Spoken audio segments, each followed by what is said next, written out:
Скорее всего, сіздер ағылшын тілінде A, N, Z деген артикльдарды көрген боларсыздар. Мысалы, I like an apple дейді, I love a girl дейді, I listen to the radio дейді. Осы жерде тіркескен A, N, Z деп қалмайтын артымыздан артикльдар деп аталады, достар. Осы кішкентай әріптер олар нелер? Егер де ағылшын тілін хотя бы elementary бастапқы деңгейде білсеңіздер, сіздер білесіздер, примерно бұл сөздерді көргенсіздер, скорее всего. A, N, Z деген мысалы сөйлеген кезде қай кезде қолданасың, қалай вообще ажыратасың? 5 минутта түсіндіріп беремін, ничего тут сложного. Жалпы мен өзімнің методика, мен Америкада оқып келгенмін ғой. Курста да соны жасаймыз. Ешқандай subject, object, таблица деп бастарыңызға қатырмаймыз. Қазақтың кәдімгідей қарапайым тілімен түсіндіріп беретін боламыз. Во-первых, бізде артикльдер үшеу. Ол просто зат есімдердің алдына қоямыз. Мысалы, алма, қыз, адам, неше түрлі зат есімдердің алдына. A, N, Z деген. Допустим, екі группа бар дейік. Біріншісі A мен N, короче, екеуі союзниктар, и мына жерде Z ол, короче, B деген. Бірінші давайте A мен N-ді ажыратып алайық. A деген, егер де сіздің қолданып жатырған зат есіміңіз дауыссыз болса, мысалы cat деген мысық. Cat C әрпі ол дауыссыз. Оны A қоясыз, яғни a cat, I like a cat. Егер де сіздің зат есіміңіз ол дауысты болса, дауысты әріптен бастаса, мысалы apple деген алма. Алма дегенде A, ол дауысты. Значит, N қоясыз. Болды. Единственная разница все. Осы ғана. Түсінікті болды ма? Егер сұрақтарыңызды комментария жазыңыздар. Енді келесі Z-ні қарайық. Z-ні қай кезде қолданасыз? Достар, AN мен Z-ні қолданыста бір ғана разницасы бар. Ол не? AN жалпылама айтқан кезде, Z конкретный нәрсені айтқан кезде. Қазір мен сіздерге түсіндіріп беремін. Мысалы, давайте мен сізге қазір жерге екі сөйлем қоямын. И соның сіздер разницасын өздеріңіз тап көріңіздер. В чем разница между I want a book and I want the book? Яғни мына жерде біздер қолданып тұрмыз, мына жерде the қолданып тұрмыз.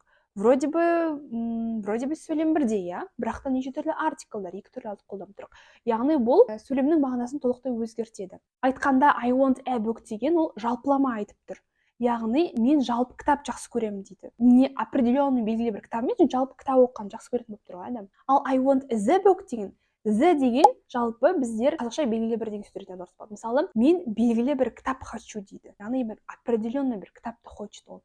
И сен сұрайсың, қандай кітап хочет деген секілді. Мысалы, мен айтуым мүмкін I like a dress, I like the dress. Dress деген, кстати, ребята, ол көйлек. I like a dress деген, деген яғни жалпы деген сөз. Мен жалпы көйлектерді жақсы көремін деп тұр сізге. Адам келіп айтты, I like a dress десе, мен жалпы көйлек кигенді жақсы көремін деп тұр. Ал егер бір қыз келіп, сіздің қызыңыз келіп саған I like the dress десе, значит сіздің қызыңыз бір определенный, яғни белгілі бір көйлекті ұнатып қалдым деген сөз. Сондықтан да егер сіздер белгілі бір нәрсе туралы айтып жатсаңыздар, мысалы белгілі бір кітапты оқыдыңыздар, иә, онда былай айтсаңыздар болады. The book was interesting, яғни бір белгілі бір кітап мен кеше оқыған өте қызықты болды деп. Ал егер жалпы кітап оқыған қызықты болса, онда a book is interesting деп айтасың. Яғни мен белгілі бір кітапты айтып тұрған жоқпын, жалпы кітапты оқыған қызықты деп тұрмын деген секілді. Түсінікті болды ма? Мысалы, сіздер былай айта аласыздар. I like a boy, немесе I like the boy. I like a boy деген, яғни мен ол балаларды, жігіттерді жақсы көремін деген сөз.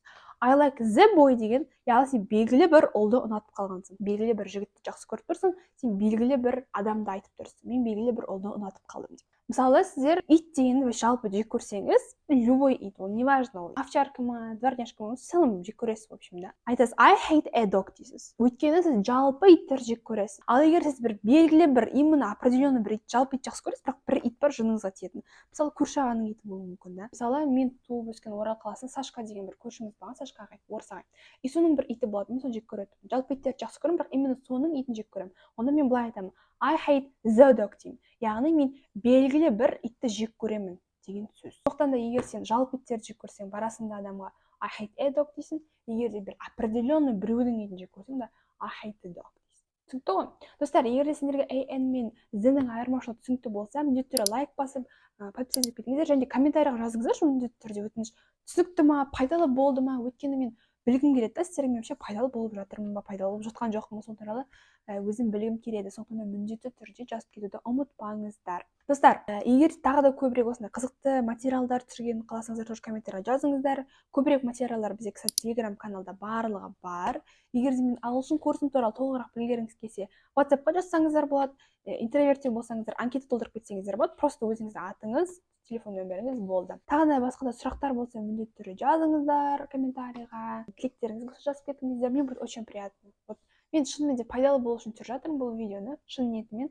Сондықтан да менің жалпы түсіндіру әдісім қалай? Таблицамен subject object деп бастан жазғанмын, жеңіл түсіндіре салуға болады грамматиканы. И сөйлеп кетуге болады күштетіп бұйырса. Егер де күштетіп ағылшынша сөйлегілеріңіз келсе, біздің курстағы толық ақпарат алуды ұмытпаңыздар. Барлықтарыңызға құтты болсын, күшті күн тілеймін. Барлықтарыңызға сәттілік, барлықтарыңызды жақсы көремін, барлықтарыңызға рахмет. Барлықтарыңыз сау болыңыздар. Бай бай.